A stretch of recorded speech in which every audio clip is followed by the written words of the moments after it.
இன்னைக்கு உள்ள சூழ்நிலை பார்த்தீங்கன்னா இன்னைக்கு வந்து ஈரோடு இடைத்தேர்தல் வந்து ஒரு முன்னுதாரணம். ஈரோடு இடைத்தேர்தல் மனசாட்சியோட நீங்க சொல்லுங்க, நீங்க நேர்மையா நடந்ததா? இப்ப கூட சொல்லுங்க, எலெக்ஷன் கமிஷனு மீட்டிங்கை போட்டு செக் போஸ்ட் எல்லாம் கம்ப்ளீட்டா, ஏன் நான் எலெக்ஷன் கமிஷனாக தான் செய்வேன் அந்த வேலையை. செக் போஸ்ட் போடுவேன். விக்ரவாண்டிக்கு எத்தனை என்ட்ரி இருக்கு கடுமையா போடுங்க. சிஆர்பிஎஃப் ஸ்டேட் போலீஸ் கூட வேணாம், சிஆர்பிஎஃப் நிறுத்துங்க.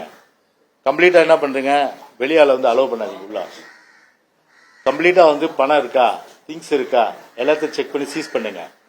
அதை பண்ண முடியுமா எலெக்ஷன் கமிஷனால? பண்ண முடியாது. அதை பண்றதுக்கு எலெக்ஷன் கமிஷனர் திராணி இல்லை. அப்போ வந்து முழுமையா தமிழ்நாட்டில் இருக்கிற ஒட்டுமொத்தமான திமுக ஆடிய ஆட்கள் எல்லாம் அங்க குவிவாங்க. கொள்ளடித்த பணங்கள் அங்க சரளமா புழகும்.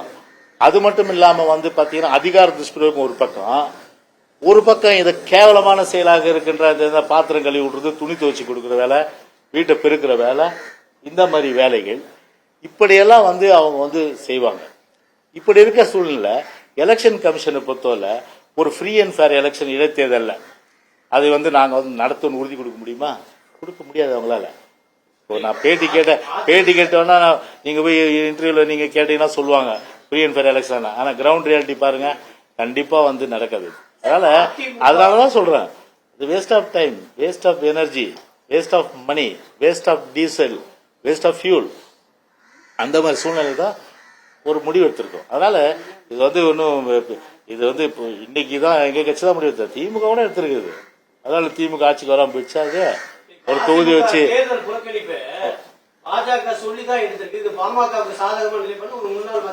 சரி. அப்ப புதுக்கோட்டையில எந்த மேலிடம் சொல்லி திமுக வந்து முடிவெடுத்தது அதை சொல்லுங்க. அப்ப வந்து இது ஆர்கே நகர்ல அம்மா நிற்கும் போது எந்த மேலிடம் சொல்லி இது இடைத்தேர்தலில் வந்து கண்டெஸ்ட் பண்ணல, அதை திமுக சொல்லுங்க.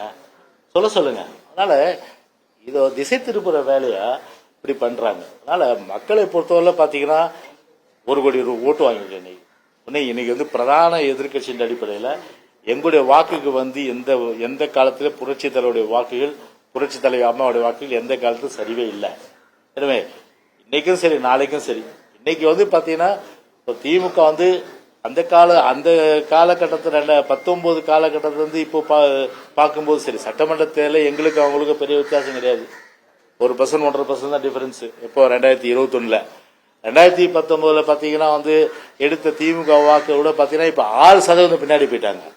அப்ப 6% பின்னாடி போன திமுக 1% அளவுக்கு போன வாக்குகளை விட நாங்க இப்போ வாங்கினோமே, அது வந்து முன்னேற்றமா இல்ல திமுக முன்னேற்றமா?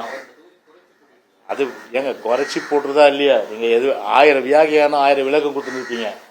நான் அதுக்குள்ள போக விரும்பல. என்ன பொறுத்தவரை என்ன புள்ளியூர் நீங்க தானே சொல்றீங்க. திரு கருணாநிதி அன்னைக்கு எத்தனை தோத்தாருன்னா புள்ளியூர் எடுத்துப்பாரு இல்லைங்களா? அது மாதிரி நான் அந்த புள்ளியூரத்தை சொல்றேன். அதுதான் அதை பாருங்க நீங்க. அதாவது எங்க கட்சி முன்னேற்ற பாதையில் இருக்கக்கூடிய திமுக ஒரு சீட்டை கன்வெர்ட் ஆயிருக்கலாம், ஒரு டிரான்ஸ்ஃபார்ம் ஆயிருக்கலாம். ஆனா ஓட்டை பொறுத்தவரை குறைஞ்சி போச்சு இல்லையா? ஸோ இதனுடைய தாக்கம் பார்த்தீங்கன்னா 2026 கண்டிப்பா பாத்தீங்கன்னா முழுமையான வெற்றி அதிமுக கூட்டணிக்கு கண்டிப்பா கிடைக்கும்.